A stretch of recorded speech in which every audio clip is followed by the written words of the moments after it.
Well, here we have some actual statements from Kammerfer himself. It was after Hannah and I had become students. It was sometimes in the middle 70s. And Sultan Nydahllal and some other people asked him, you know, now you have much richer sponsors than Hannah and Ole, right? And you know, why are you always asking where these people, where they are, right? And he said, well, you may not like to hear this, but the idea that we can go back to Tibet one day and everything will be like before, you can forget about it. It will not happen.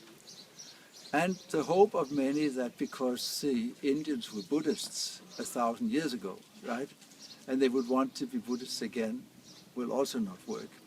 The place where the Diamond Way will grow is in the West, and Hannah and Ole are the ones who will bring it there.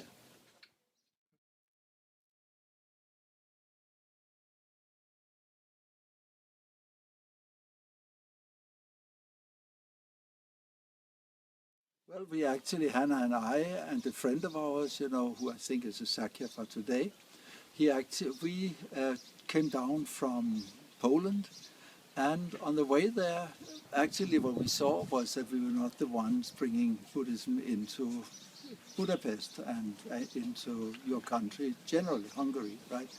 So the first thing was, you know, we bumped into a beautiful big stupa standing there. We came down from Poland. And then when we came to Budapest and we stayed there at the youth place, the youth, what it was, youth house, right? And we stayed there.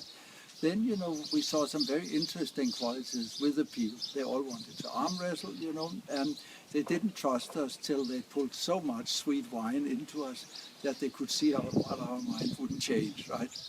And at that time, you know, it really began, and we said, this is a powerhouse. This is a real powerhouse.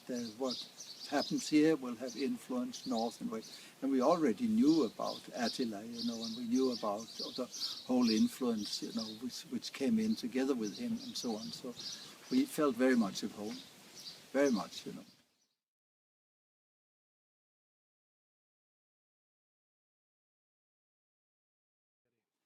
Well, actually, I see already Budapest very well developed, you know, with a fantastic standing center and so on, and it is the hub of the country. And I find those qualities that are especially needed in the Diamond Way, spontaneous joy and courage and the willingness to risk something to get something and so on.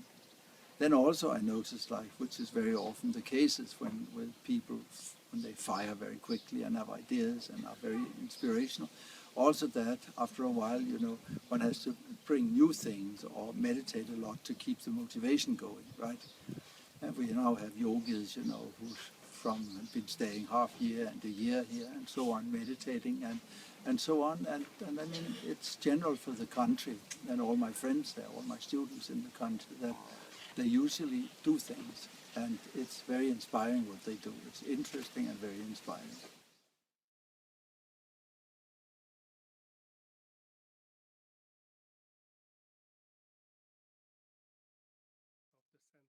Well, just look at the obituaries in all the different newspapers.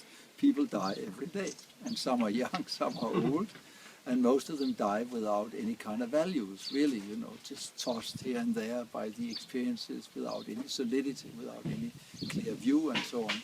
And that's our job, delivering that, you know, getting people from whichever background, whatever basis they come, idealistic people, people with power and surplus, to give them clear ways, clear goals, clear things to work with and understand and so on. And that is, you know, what we have to do there. And we have to make sure that people feel at home there, right?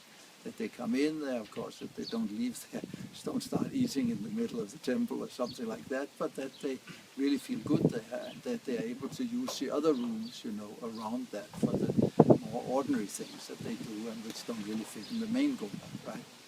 I mean, now, today, people will really, you know, they will be open for it. And especially the entrepreneur spirit of the Hungarians. You have a very high amount of geniuses in your population, Rubik and whatever they're all called. Your country delivers a lot of very unusual people, you know. And what I would like to see is that these people come to us and they get some real inspiration. They go beyond just the material level, begin to understand that the only thing that gets happy is our mind. And then they begin to look for happiness where it is, which again gives more creativity on the outer level, right? Because then they know what is, they have tools, right? And they will get results. So that we can be a beacon there, you know, to be an ever-burning flame where everybody can come and look for inspiration and understand their potential and so on. That'll be our job. Yeah, I think you're great people, quite honestly. I think you're really great people, and I look forward to being with you again.